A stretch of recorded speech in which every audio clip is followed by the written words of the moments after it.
La créativité consiste à voir ce que les autres voient et à penser ce que personne n'a jamais pensé. Ces mots, honnêtement, ils posent parfaitement les bases de notre réflexion d'aujourd'hui. Parce que quand on y réfléchit, la vraie créativité, ce n'est pas juste produire en masse ou faire de l'exécution mécanique, pas vrai? C'est avant tout une perspective purement humaine. C'est ce regard totalement singulier qu'on pose sur un monde super ordinaire pour en extraire l'inédit, l'extraordinaire. C'est littéralement l'essence même de ce qui démarque l'esprit humain.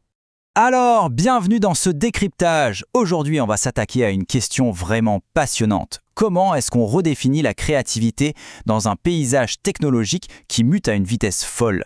Avec l'émergence d'outils numériques absolument surpuissants, la place de l'humain, elle est sur toutes les lèvres. L'idée ici, c'est de décortiquer ensemble les mécanismes de l'inventivité. On va voir pourquoi notre avantage humain n'a jamais été aussi crucial, aussi pertinent et franchement irremplaçable en cette ère d'innovation technologique. Allez, on plonge directement dans le vif du sujet. C'est hyper facile de confondre une imagination débordante avec de la créativité efficace. Mais il y a une vérité fondamentale incontournable, l'imagination a besoin d'un cadre. L'imagination à l'état brut, sans aucune structure, sans aucune limite, le plus souvent, ça ne produit absolument aucun résultat tangible. Pour générer du concret, pour transformer une pensée abstraite en une idée applicable, cette imagination doit impérativement être canalisée. Elle a besoin d'un processus créatif super rigoureux.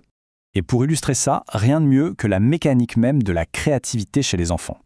Prenons l'analogie universelle des châteaux de sable. Les enfants font preuve d'une créativité dingue précisément parce qu'ils agissent sous des contraintes très strictes. Pensez-y. D'abord des outils imposés, en gros des pelles et des seaux. Ensuite, un contexte imposé, les vacances, et un lieu très précis, la plage. Et pour finir, inévitablement, les lois implacables de la nature. La mécanique des fluides, les propriétés du sable.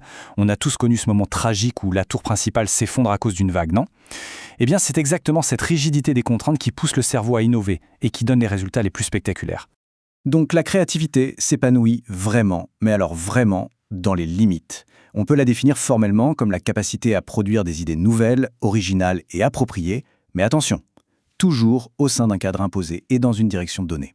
Que ce cadre soit un exercice de brainstorming hyper chronométré ou même des limites légales et budgétaires très strictes, ces barrières ne sont pas là pour brider l'esprit. Au contraire, ce sont de véritables catalyseurs. Elles obligent à trouver des chemins alternatifs. Et c'est ça qui donne à nos idées la direction nécessaire pour transformer une simple pensée en une vraie innovation. D'ailleurs, cette mécanique créative, elle résonne au cœur même de nos fonctions cognitives. D'un côté, on a le cerveau gauche. Lui, il est traditionnellement associé au raisonnement purement logique, analytique, rationnel. Et de l'autre côté, le cerveau droit, qui est perçu comme le siège de l'intuitif et l'émotionnel.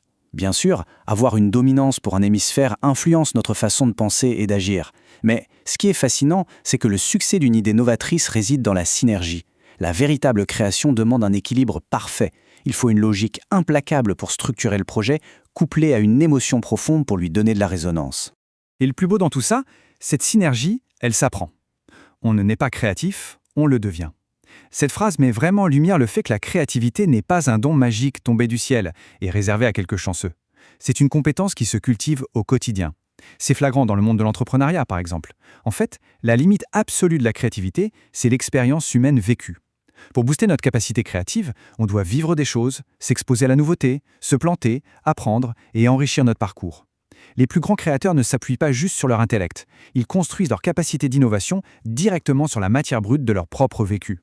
Ce qui nous amène à une question existentielle, particulièrement brûlante à notre époque.